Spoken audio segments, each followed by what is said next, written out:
So tingnan niyo mga idol kung paano namin ginagawa yung stirrup ng dragon fruit post at saka pins concrete post. So ang gamit natin dito na deform bar ay 8mm. Tapos ang gamit natin dito na tie wire number 16. So rest assured na yung ating matting ay matibay, quality at garantisado pag lumabas na yung ating dragon fruit post at saka pins concrete post. So wala na kayong ibang hanapin pa kung quality ang hinahanap ninyo. So dito na kayo sa Gem Hardware, ang Kukulamber Concrete Products, Balulang Brands. Gem Hardware, ang Kukulamber Concrete Products, Kanituan Brands, AAA and F Kukulamber. At saka sa ating personal Facebook account, Felix Tan Pagikan Jr. Sa ating Instagram, Felix_Pagikan 2000. At saka sa ating YouTube channel, Gem Hardware, ang Kukulamber Concrete Products. Ayan, so para updated kayo sa ating mga video. So we can ship nationwide mga idol, Luzon, Visayas, Mindanao. Decorative molder, hollow blocks molder, bricks molder, pins concrete post molder, dragon fruit post molder, culvert natin na number 6 hanggang 86 inches, lower blocks, mohon, baluster, lahat po ng mga klaseng decorative po, no? Nagde-deliver tayo Luzon, Visayas saka sa Mindanao. So follow na po kayo para updated kayo sa mga bagong video natin, no? Ayan, mabuhay po tayong lahat sa ating mga negosyo. God bless po sa ating lahat. Okay? So sa mga magbabalak na magbi-business diyan, no? Sa mga magbabalak na magbi-business, ano pang hinihintay ninyo? 'Di ba?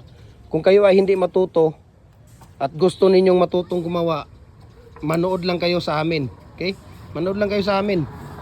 Ako ang bahala sa inyo. Manood lang kayo, follow kayo para kayo ay matututo. Ayan, oh. Tingnan mo. Tingnan niyo. 'Di ba? Tingnan niyo si Kuya Jupri. Ayan, oh, si Kuya Jupri, oh. Ayan, oh. Si Kuya Kim, ang pagbabalik ni Kuya Kim. Diba, tingnan niyo. 'Di ba? Kulang-kulang isang taon. Kulang-kulang isang taon na wala. Pagbalik ganun pa rin. 'Di ba? Kuya Kim pa rin. Kung tigbalik tayo sa Kwan, Bagyo. Ayan, oh. Tingnan ninyo. 'Di ba? Tingnan ninyo. Tingnan niyo yung mga gawa natin. Ayun, oh. Tingnan niyo yan dyan.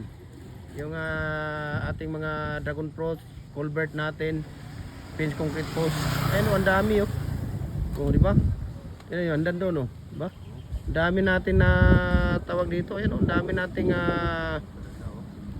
talagang napaka-quality kasi ang gawa natin mga idol ay mga ano to, mga semi-special to, yung mga gawa natin. Okay? Semi-special po yung mga gawa natin. Ayan, oh. Grabe. Manood lang kayo, matututo na kayo kaagad. Ratio natin, mixing natin, tips, technique, lahat po, no? Pinapakita namin sa inyo personal. Manood lang kayo sa ating mga video. Okay? Ang dami dyan. Dami nating video dyan. Manood lang kayo. Manood kayo sa ating video. Tiyak, matututo kayo. Okay? Kasi alam na ninyo, ako nga, nung ako yung nagbi-business, ako ang nagsimulang nag-business, walang-wala talaga ako. Zero. Zero experience. So, sariling sikap. Kaya sabi ko nga sa inyo, sabi ko, pag nagtawag dito, pag stable na itong business ko, at makapag-branch tayo, sabi ko nga sa sarili ko, isi-share ko ito sa aking mga kababayan. Dahil napakahirap, no? Napakahirap yung concrete products natin. Especially yung tawag dito, yung especially yung tawag dito, yung paggawa ng mixing, ratio, ganyan. Napakahirap po talaga mga idol. Hindi po talaga siya ano, especially sa mga hollow blocks at saka decorative mga bricks natin. Kung hindi quality ang inyong gawa, naku po, durog yan. Sa pagkuha nyo pa lang durog. Lalo na pag nagdi-deliver kayo, no? So importante, maganda ang ratio, mixture natin, okay? Klase ng simento.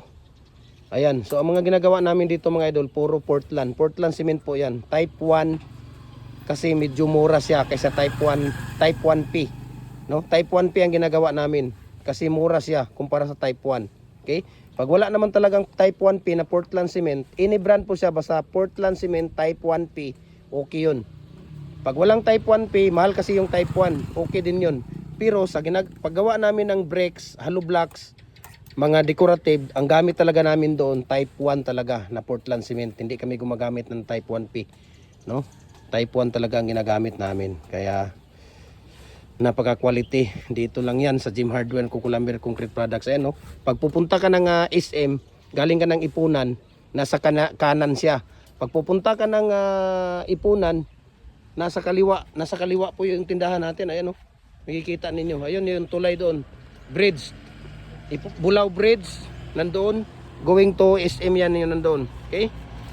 So dito tayo sa ating mga design. Okay, kunti lang yung design natin ng decorative ngayon. Isa na lang ang naiwan. Actually mayroong 5 design yan.